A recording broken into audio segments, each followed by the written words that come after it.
Hello, everyone. Welcome back to Fluent English Room, the podcast where we make English feel like home.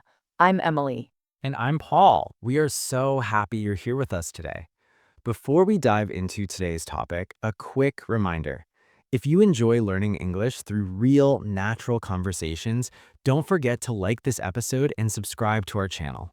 That's right, because when you subscribe, you aren't just supporting us, you are supporting your own English journey. Today's episode is actually very special. It is. We're making this because of a specific request from one of our subscribers. If you're watching right now, you know who you are. We love it when you tell us what you want to learn. This is your podcast, not just ours. And today we're tackling three tiny words that cause big panic: be, been, and being. I've seen beginners hear these words and immediately think, oh no, grammar stress. But relax. Today there are no rules on a board, no boring definitions, and zero stress. We're going to look at these as life moments, not grammar moments. Emily, let me ask you, when you were first learning a new language, did you ever feel scared to speak? All the time, I was terrified of making mistakes or having people laugh at me. Exactly, and so many of our listeners at Fluent English Room feel that same way. If you're sitting there thinking, I'm just not good at English, I want you to stop that thought right now. You aren't bad at English, you're just learning, and learning takes time. The reason your mind freezes isn't because you don't know the words, it's usually because of fear, the fear of sounding wrong. That's why we're going to understand these words like humans, not students. Let's start softly with the word be. Think of be as your base, your starting point. Give us a real life example, Emily. Okay, if I say I want to be confident in English, I'm not saying I am confident yet, and I'm not talking about the past. I'm talking about a wish, a goal, or a dream. I love that. So be is often connected to our intentions.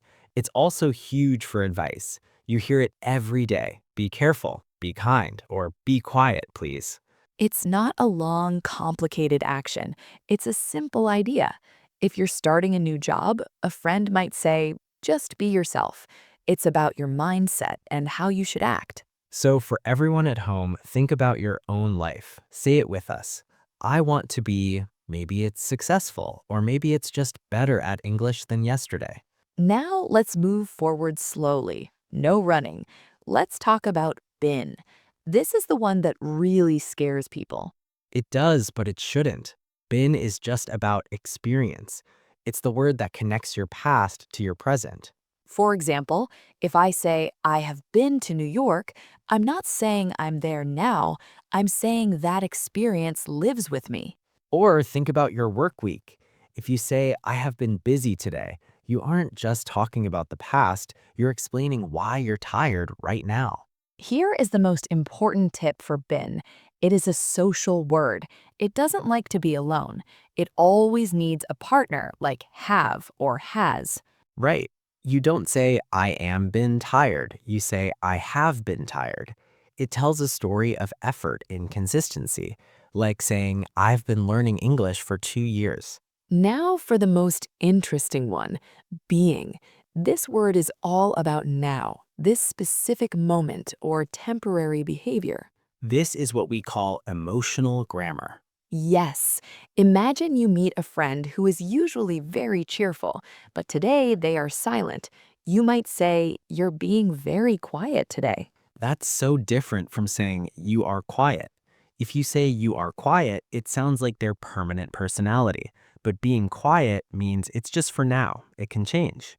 It makes your English softer and less attacking in relationships. Saying you are rude is a label. Saying you're being rude leaves space for them to change their behavior. It's about change in moods, like saying, I'm being honest with you, or I'm being difficult to focus today. Let's see how these three look in one life story. Paul, imagine someone's English journey. Okay, they start by saying, I want to be fluent one day. That's the goal. Then they say, I have been practicing every night. That's the effort over time.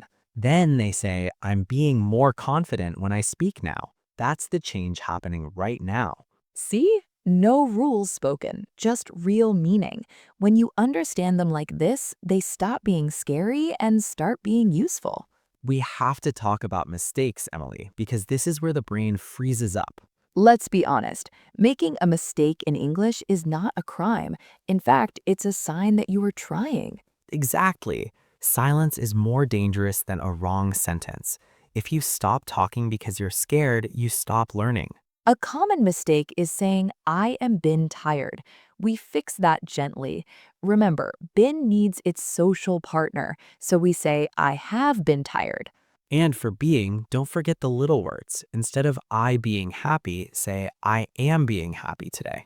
Many learners think they must be perfect, but even we, native speakers, aren't perfect. We pause, we repeat ourselves, and we correct ourselves every day.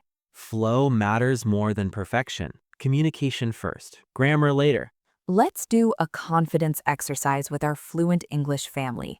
Everyone, say this out loud with us. I have been practicing English and I am getting better. Beautiful. And if you said it wrong, say it again. That is what learning is. Conclusion: your English journey.